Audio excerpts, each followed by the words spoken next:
అహల్య యామిని ఇంటి నుండి ఒంటరిగా అర్ధరాత్రి పూట ఇంటికి రావడంతో భానుమతి అహల్యని ఇంటి బయటే ఆపేసి నిలదీస్తూ ఉంటుంది. అర్ధరాత్రి పూట ఎవరికి చెప్పకుండా బయటికి వెళ్ళావంటే ఏ తప్పు పని చేసొచ్చావు, ఏ పాపపు పని చేసొచ్చావు, ఏ తప్పుడు పని చేసొచ్చావు అని అహల్యని నిలదీస్తూ ఉంటుంది భానుమతి.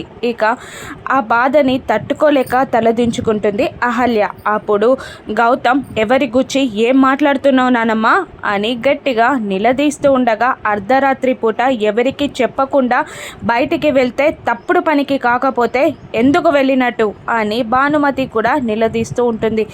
అతిథి కూడా అర్ధరాత్రి పూట ఎవరికీ చెప్పకుండా బయటికి వెళ్ళిందంటే తన క్యారెక్టర్ ఎటువంటిది గౌతమ్ అని అహల్యని నిలదీస్తూ ఉంటుంది అతిథి. ఏం మాట్లాడుతున్నావు అతిథి, తను ఎవరనుకుంటున్నావు అని అంటూ అతిథి వైపు కోపంగా నడుస్తూ ఉంటాడు గౌతమ్.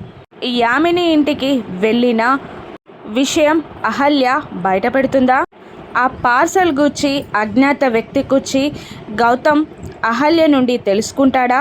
ఇప్పుడు అహల్యపై పడిన మచ్చని గౌతమ్ ఎలా చెరిపేస్తాడో రానున్న ఎపిసోడ్స్లో చూద్దాం. Thank you for watching.